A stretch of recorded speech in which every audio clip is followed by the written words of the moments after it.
Assalamualaikum warahmatullahi wabarakatuh. Terima kasih atas kesempatan yang sudah diberikan.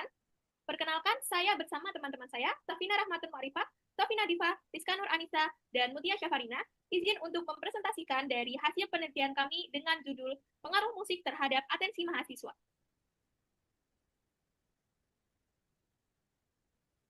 Baik, untuk pendahuluan, atensi berperan penting dalam memahami materi dan menyelesaikan tugas akademik. Namun, saat ini banyak mahasiswa mengalami penurunan fokus akibat distraksi digital dan multitasking.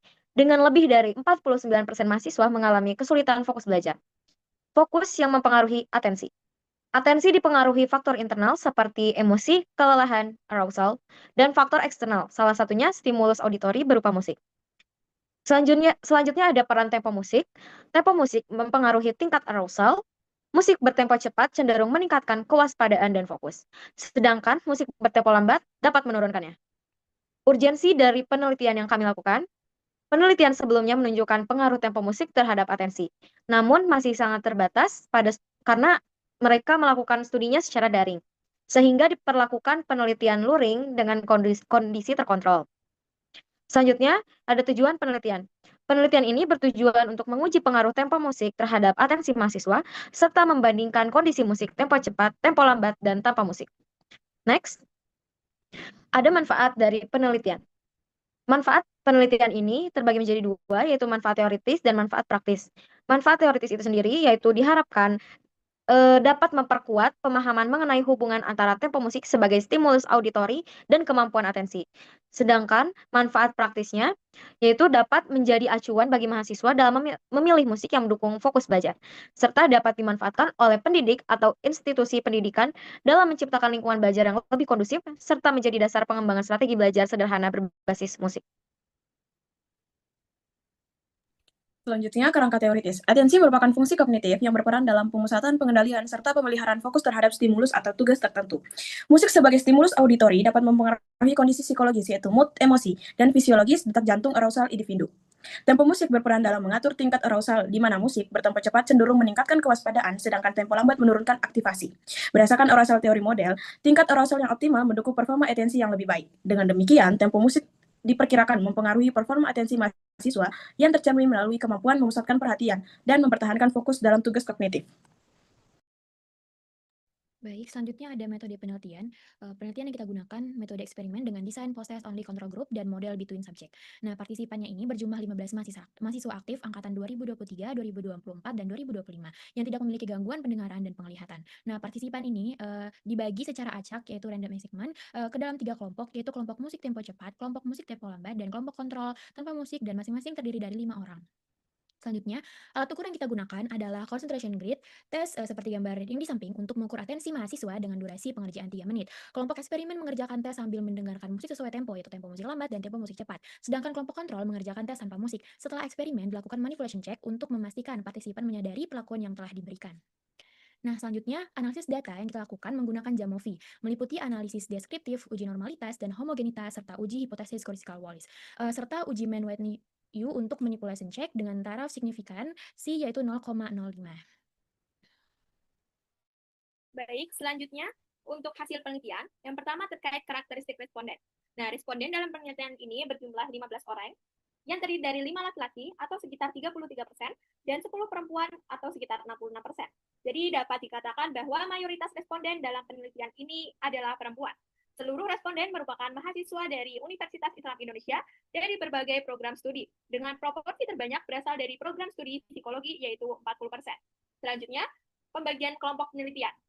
Nah, responden sendiri dibagi secara acak ke dalam 3 kelompok, yaitu kelompok kontrol yang berjumlah 5 orang, kelompok eksperimen A yang mendengarkan musik dengan tempo cepat sebanyak 5 orang, dan eksperimen B yang mendengarkan musik dengan tempo lambat sebanyak 5 orang.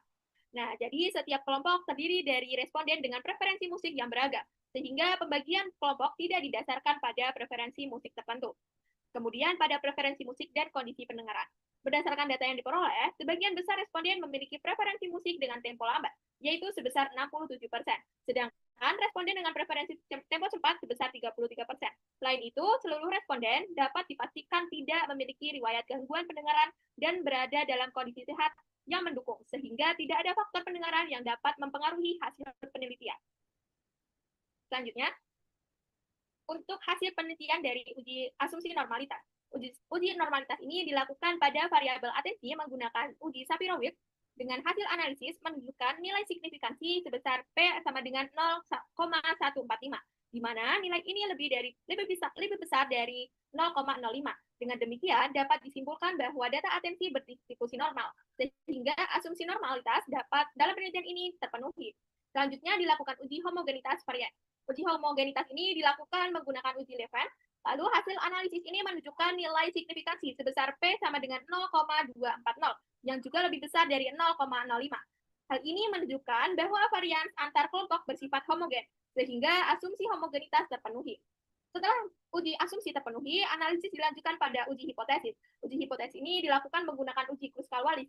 Hasil analisis ini menunjukkan nilai signifikansi sebesar P sama dengan 0,810, yang lebih besar dari 0,05. Hal ini menunjukkan bahwa tidak terdapat perbedaan yang signifikan pada skor post-test antar kelompok, sehingga hipotesis pertama ditolak. Selain itu, nilai ukuran efek yang diperoleh sangat kecil, yaitu E pangkat sama dengan 0,0301, yang mengindikasikan bahwa perlakuan yang diberikan tidak memberikan pengaruh yang signifikan terhadap setiap kelompok peserta pada tahap post-test. Selanjutnya, berdasarkan grafik 1, 2, dan 3, yang menunjukkan perbedaan atensi antar tiga kelompok, terlihat bahwa nilai rata-rata antar kelompok relatif serupa, dan interval kepercayaan 95% saling tumpang, bahwa secara visual tidak terdapat perbedaan yang signifikan antar kelompok. Temuan ini sejalan dengan hasil uji Kruskal-Wallis yang menunjukkan nilai signifikansi P sama dengan 0,810, atau lebih besar dari 0,05. Dengan demikian, dapat disimpulkan bahwa tidak terdapat perbedaan signifikan antar kelompok.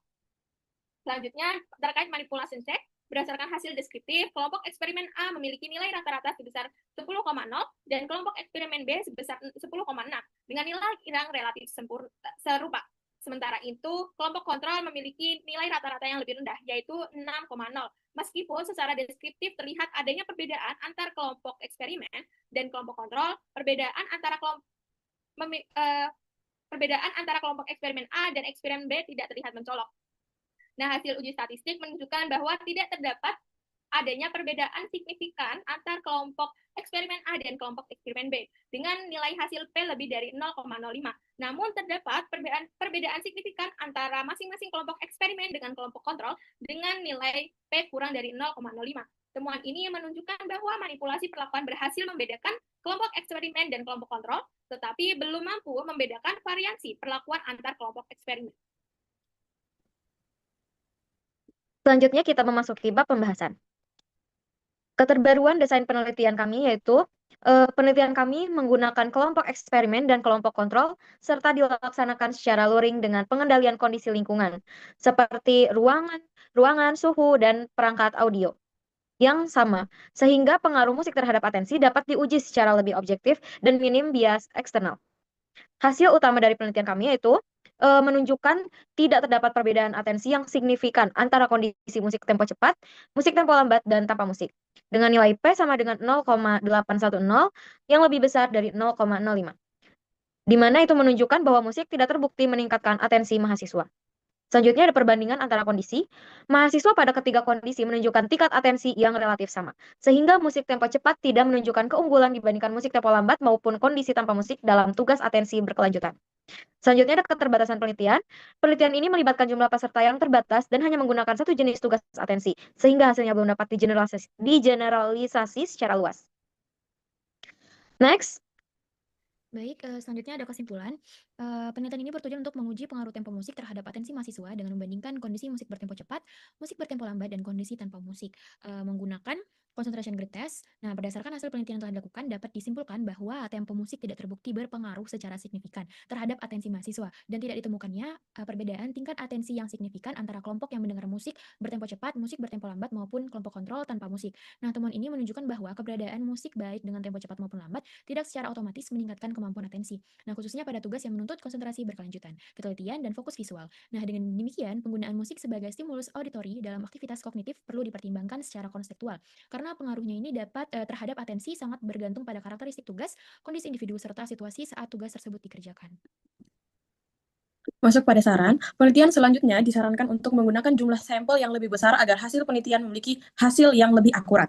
Selain itu, penggunaan lebih dari satu jenis tugas atensi perlu dipertimbangkan, sehingga pengaruh musik terhadap atensi dapat dilihat dari berbagai jenis tugas, tidak hanya satu jenis tugas saja. Selain itu, penelitian selanjutnya perlu memperjelas pemberian perintah dan pertanyaan pada saat manipulation check agar peserta memahami bahwa pertanyaan merujuk pada kondisi saat mengerjakan tugas, bukan pada preferensi musik masing-masing.